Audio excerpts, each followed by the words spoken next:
Coming to your second question. Is it allowed for ladies to marry for men? Brother, you're asking counter question. The time is limited. You asked two questions, now you're asking a third question. Are you convinced with the first answer? I'm convinced with the first one. MashaAllah. So you're convinced. Okay.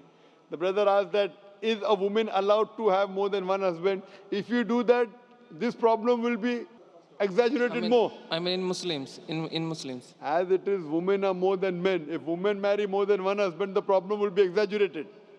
Point number one. Point number two, if a man has more than one wife and if the child is born, you can easily identify who is the father, who is the mother.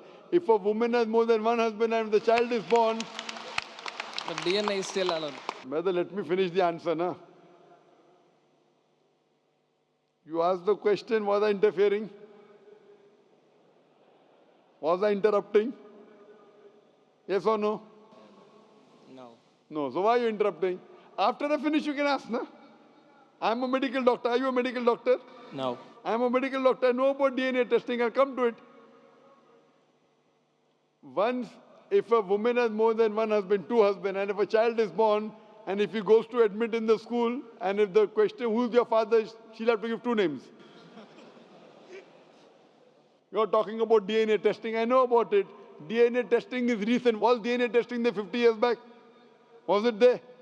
No. It's a new recent discovery, yet it's not 100%. Even if I agree it's 100%, it is now, it wasn't there before. Islam is there since time immemorial. And this is not the only reason. Even if I agree tomorrow it becomes 100% perfect, this is not the only reason. Today science tells us that man is more polygamous in nature as compared to the female. Today science tells us that during menstrual cycle, the female undergoes certain psychological changes. It's not possible for her to do the role of multiple wives. But a man doesn't undergo these changes. It's possible for him to do a role of multiple husbands.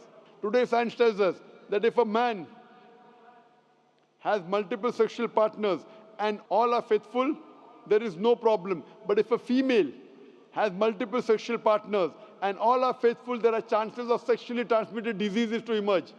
And that disease will go back to the male partner. So medically, it is not acceptable that a female has multiple partners, but medically and scientifically, it's acceptable that a male can have multiple partners.